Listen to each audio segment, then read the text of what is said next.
நல்லா பஞ்சு போல் ரவை தோசை. வெயிட் லாஸுக்கு நல்லது. நல்லா சாஃப்டாக இருக்குது. பாருங்க ரவை தோசை பேட்டர் எப்படி வந்திருக்கண்டு. இது ஒரு 8 ஹவர்ஸ் அப்படியே வச்சுட்டு பின்னேரம் எடுத்து உப்பு போட்டு சுடலாம். இன்றைக்கி நான் ரவை தோசை சுட போகிறேன்.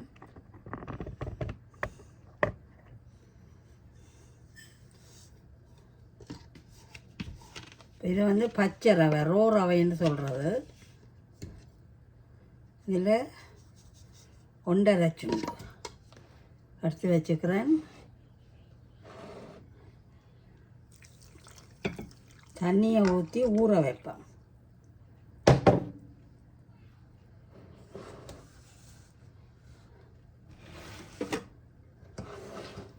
இதில் உளுந்தெடுத்து வச்சிருக்கிறேன் 3/4 கப்.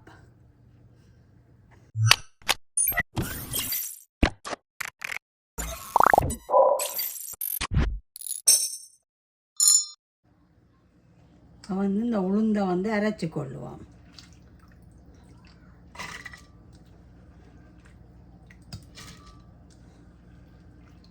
இந்த உளுந்தும் ஒரு 1/2 டீஸ்பூன் வெந்தயமும் போட்டு ஊற வச்சேன்.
இப்போ உளுந்து பட்டு போல் அரைச்சாச்சு.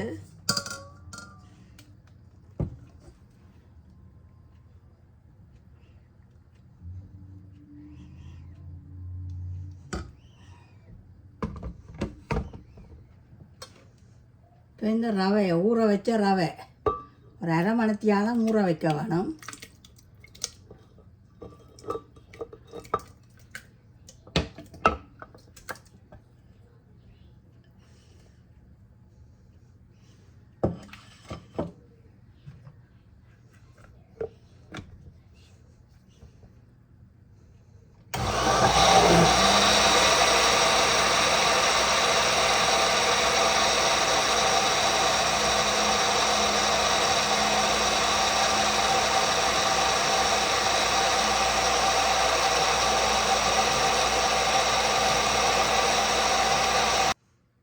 இந்த ரவையோட 1/4 கப்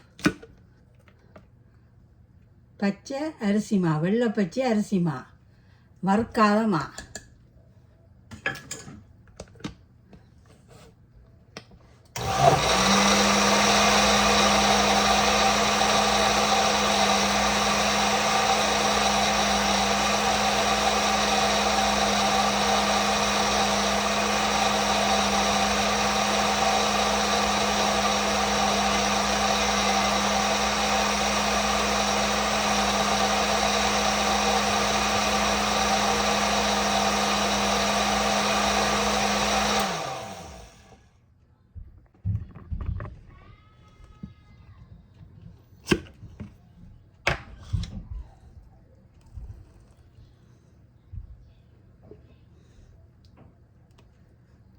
வெயிட் லாஸ் வேணுமெண்டா நீங்கள் இப்படி ரவை தோசை செய்து சாப்பிட்டா உடம்பு மெலியலாம். உளுந்து போட்டால் கொஞ்சம் சத்தாயும் இருக்கும்.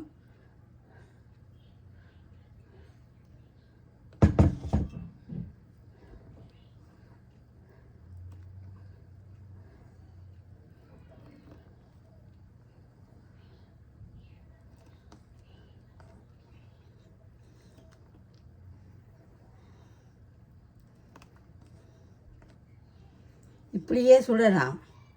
இப்போ தண்ணி விட தேவையில்லை. இப்போ கொஞ்சம் தண்ணி கூடினா நீங்கள் திருப்பி கொஞ்சம் ரவையை ஊற வச்சு அதோட சேர்த்து கொள்ளலாம். அரைச்சி போட்டு சேர்க்க வேண்டும்.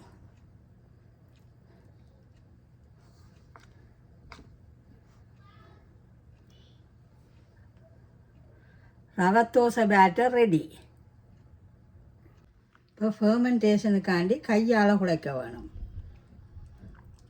அப்போ தான் புளிச்சு வரும்.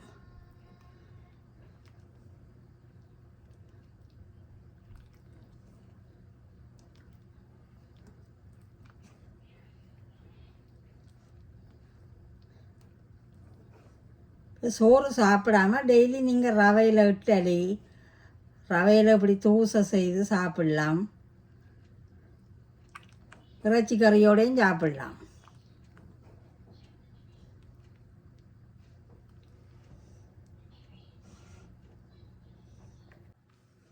இப்போ நீங்கள் மெலிகிறண்டா ரவை தோசை, ரவை இட்டலி இப்படி உளுந்து அரைச்சி ரவையை அவிச்சு போட்டு இட்டலி அவிக்கலாம்.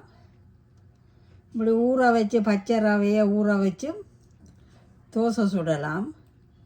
சுட்டால் உடம்பு வெயிட் லாஸ் பண்ணலாம்.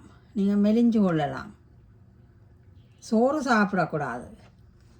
நான் 3 மாதம் சோறு சாப்பிடாம விட்டு 5 கிலோ தான் குறைஞ்சேன்.